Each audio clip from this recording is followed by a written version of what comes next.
Meantime, Hollywood writer Nell Scovell talks about the culture of harassment that has plagued her industry. Tonight, she shares her humble opinion on why it is still so hard for women to speak out.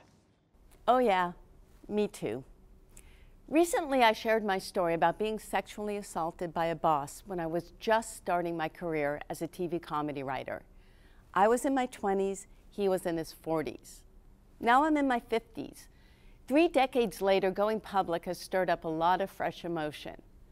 But when a friend recently asked me, "Aren't you happy about the Me Too movement?" I was thrown. Happy?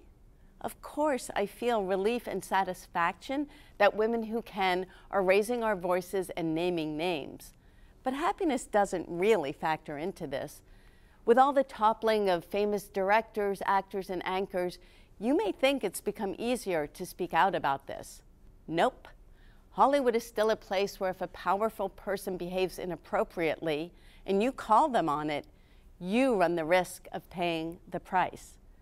Which reminds me of an old Jewish joke.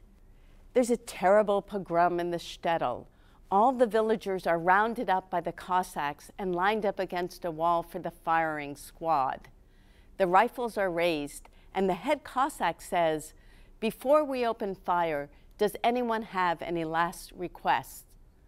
One of the villagers raises his hand timidly and says, "As a matter of fact, I do." His neighbor leans over and whispers, "Shh, don't make trouble." We're conditioned to see the world through the eyes of the people in power, even when our backs are up against a wall. By standing up for ourselves, somehow we get branded as the troublemakers. Shh, we're not. Writer Zora Neale Hurston observed, "If you are silent about your pain, they'll kill you and say you enjoyed it." As difficult and as awkward as speaking out can be, those who can should. It's our responsibility to so many who must remain silent. And I don't agree with people who say that it's time for male colleagues to shut up and listen. Just the opposite. We need men to add their voices to ours.